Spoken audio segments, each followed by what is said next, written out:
안녕하세요, 유리입니다. 여러분들이 생각하는 보라카이 섬의 휴양에는 어떤 것이 있을까요? 현란한 조명, 흥겨운 음악에 몸을 맡기는 것도 좋은 경험이 되겠지만 한적한 자연과 시원한 바람에 몸을 맡기며 힐링의 시간을 갖는 것 또한 나쁘지 않을 거라 생각합니다. 오늘은 스테이션 3 지역에 있는 서프사이드 보라카이 리조트 앤 스파에 대해 알아보겠습니다.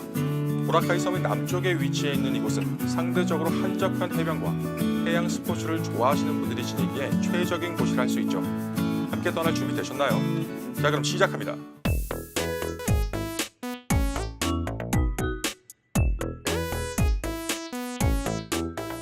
저는 지금 오토바이를 타고 서프사이드 보라카이 앤 스파까지 이동 중입니다. 여러분들이 많이 알고 있는 디몰에서 제가 지금 가려고 하는 서프사이드 보라카이 앤 스파까지는 약 7분 정도의 거리에 위치해 있는데요. 앞선 영상에서 말씀드렸듯이 보라카이 섬이 워낙 작기 때문에 어디를 가든 이렇게 이동 시간이 짧다는 점 먼저 말씀드리고요. 택시 비용은 70페소에 흥정을 하였습니다. 이동 중 앞에 미녀분과 인사를 나누기도 했는데요. 이렇게 휴양지에 오면 누구나 다 오픈 마인드가 되니까 인사를 나누는 것이 전혀 어색하지 않아요. 화이트 비치의 주 이동로인 보라카이 탐비잔 제트포트 로드로 이동을 하게 되는데요. 해변 쪽으로 가기 위해 이렇게 우회전을 하는 걸 보니 거의 다 온 것 같네요. 해변으로는 오토바이가 들어갈 수 없으니 이쯤에서 내려 약 2분 정도를 걸어가야 서프사이드에 도착하실 수 있습니다. 네, 드디어 도착했습니다. 이곳이 서프사이드 보라카이 리조트 앤 스파의 정문 모습인데요. 비교적 아담하지만 꽤 특색 있는 모습입니다. 리조트 바로 앞으로는 이렇게 화이트 비치가 위치해 있는데요. 스테이션 2 지역의 화이트 비치보다 상대적으로 한적한 모습이네요. 그럼 리조트로 들어가 볼까요? 먼저 정문에 위치한 레스토랑부터 잠깐 살펴볼게요. 리조트에서 운영하는 나기사 식당인데요. 점심시간대라 사람이 꽤 많이 있습니다. 일본인 노부부가 운영을 하고 있어 레스토랑 역시 일본풍으로 꾸며 놓았는데요. 자세한 내용은 조금 후에 다시 말씀드리고요. 우선 로비 쪽으로 가보겠습니다. 네, 이곳이 바로 서프사이드의 로비입니다. 아담하죠? 게스트의 것으로 보이는 짐들이 많이 보이네요. 그 옆으로는 공용 공간인 흡연구역이 위치해 있고요. 이쪽에는 게스트가 이용할 수 있는 화장실이 위치해 있습니다. 체크인 시에는 이렇게 웰컴 드링크를 가져다 주는데요. 지금 시간이 1시쯤 되었습니다. 체크인을 진행해 주네요. 원래 체크인 시간은 2시라는 점 참고하시기 바랍니다. 저는 가장 저렴한 이코노미 트윈룸을 아고다에서 약 78,000원 정도에 예약했습니다. 시기에 따라 5, 6만원 선에서도 가능하니 이 점 참고하시고요.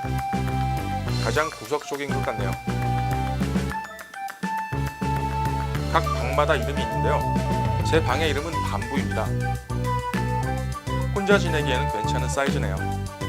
가장 저렴한 방이다 보니 사이즈가 크지 않다는 점 참고하시고요. 침대가 2개 준비되어 있죠. 테이블이 있습니다. 개미가 꼬일 수 있으니 음식을 잘 닫아놓으라는 그런 내용도 보이네요. 에어컨, TV가 있습니다. 금고가 있는데 이건 한번 잠그면 다신 열리지 않을 것처럼 보이네요. 의자와 간이 건조대가 있고요. 냉장고가 있는데 한번 열어보겠습니다. 음료가 꽤 많이 준비되어 있는데요. 프리워터는 3개가 있네요. 추가로 물 30페소, 맥주 80페소, 콜라 70페소. 가격은 저렴한 편이네요. 드라이기가 있고요. 거울도 보입니다. 화장실로 가볼게요. 화장실은 아주 협소한 편입니다. 깔끔한 느낌도 들지 않고요. 그렇다고 해서 더럽다는 얘기가 아니라 그냥 오래된 작은 화장실 느낌입니다. 여기도 샴푸와 바디워시는 펌핑식인데요. 따로 준비해 오시는 게 좋다는 말씀드립니다. 세면대 모습인데요. 저처럼 조금 덩치가 있는 분들은 양쪽 벽에 어깨가 끼어서 조금은 불편할 수 있습니다. 제가 끼었거든요. 현관밖에 있는 테라스입니다. 여기에서 흡연이나 휴식이 가능하지만 밤부름의 테라스는 앞이 가려져 있다는 단점이 있습니다. 이곳은 스텝에게 양해를 구하고 촬영한 핑크룸입니다. 한 단계 위에 스탠다드 트윈룸인 거죠. 제 방과 비교했을 때 꽤 넓은 느낌이에요. 전체적으로 보자면 사이즈가 넓어서 쾌적한 느낌이고요. 깔끔한 느낌까지 나네요.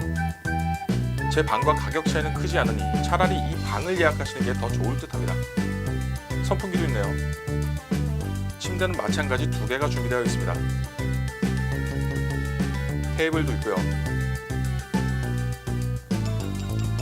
세면대가 별도로 위치했네요. 여기는 어깨가 끼일 걱정 안 하셔도 되겠습니다. 기본적인 용품들도 준비가 되어 있고요. 제 방과 차이점은 욕실과 화장실이 구분되어 있다는 건데요. 이곳이 욕실의 모습입니다. 꽤 넓죠? 옆으로는 장도 보이고요. 이곳이 화장실인데요. 제 방과 비교하면 정말 넓어 보입니다. 가격 차이가 별로 나지 않으면서도 확실히 사이즈 면에서 꽤 크다는 장점이 있네요. 갑자기 배가 고파져서 나기사 식당에 왔습니다. 여기에서 주문한 라멘인데요. 가격이 착하지만 조금 짠맛이 강했어요. 배를 채웠으니 다시 밖으로 나가보겠습니다. 이곳은 리조트가 자랑하는 야수라기 스파이고요. 그 옆으로는 해양 스포츠 센터가 있습니다. 먼저 스파 내부 시설부터 한번 구경해볼까요?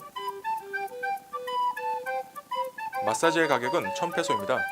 단 리조트를 이용하는 게스트에 한해서는 현재 600페소로 마사지를 받을 수 있습니다. 저렴한 가격에 마사지를 잘한다는 소문이 있어서 한번 받아봤는데요. 솔직히 말씀드리자면 로컬의 300페소짜리와 크게 차이는 없었습니다. 대신 공짜로 제공되는 음료를 가지고 2층에 마련된 별도의 휴식 공간에서 쉴 수 있다는 장점이 있습니다. 시설은 오래된 느낌이지만 저렴하니까. 옆에 있는 해양 스포츠 센터로 가보겠습니다. 여기는 해양 스포츠를 할 수 있는 장비가 준비되어 있으니 관심이 있으신 분들은 이용하시면 좋겠네요. 리조트 주변으로는 어떤 시설들이 있나 한번 나가보겠습니다. 다양한 바와 마사지숍, 식당들이 있는데요. 물론 스테이션2 지역보단 덜하지만 그래도 충분히 먹고 마시고 즐기기에는 부족함이 없어 보입니다. 하지만 확실히 스테이션2보다는 차분한 느낌이긴 하네요. 저녁이 되었는데요. 주변의 한 리조트에서 생일 파티가 열렸습니다. 우연히 구경을 하다 같이 파티에 참여까지 하면서 재미있는 시간을 보내기도 했죠. 여러분이 어떤 마음으로 다가가느냐에 따라 여행이 달라질 수 있다는 점은 따로 말씀드리지 않겠습니다. 자, 날이 밝았습니다. 저는 무료 조식을 먹기 위해 리조트의 나기사 식당으로 나왔는데요. 이렇게 주스나 커피, 티가 준비되어 있어 마음껏 가져다 드시면 됩니다. 식사는 컨티넨탈, 어메리칸, 필리피노, 저패니즈 스타일 중에 선택해 드실 수 있습니다. 제가 주문한 어메리칸 조식인데요. 무난하게 배를 채운다는 느낌, 그 이상, 그 이하도 아니었고요. 오히려 바다를 보며 식사를 즐기는 이 느낌적인 느낌은 꽤 괜찮았습니다. 자, 정리하겠습니다. 서프사이드 보라카이 리조트 앤 스파는 총 14개의 객실로 구성되어 있습니다. 건물은 오래된 듯하지만 관리가 잘 되고 있는 느낌이면서 가격이 대단히 저렴하다는 장점이 있습니다. 체크인 시간은 2시, 체크아웃 시간은 12시입니다. 호텔 보증금은 따로 없고요. 여유가 있을 땐 얼리 체크인이 가능합니다. 조식 시간은 6시 반부터 10시까지입니다. 나기사 식당에서 자신의 룸 이름을 말하고 식사를 하시면 되고요. 총 4가지 종류 중 하나를 선택해서 드시면 됩니다. 수영장은 없습니다. 단 해변이 바로 앞에 위치해 있어 수영을 즐기시기에 편리하고요. 해양 스포츠 센터에서 각종 장비를 대여하거나 체험할 수 있다는 장점이 있습니다. 셔틀버스는 없지만 스테이션2 지역에서 2km 정도 거리에 있기 때문에 툭툭이를 타면 700에서 100배소면 충분히 이동할 수 있습니다. 자, 이렇게 서프사이드 보라카이 앤 스파에 대해서 알아봤는데요.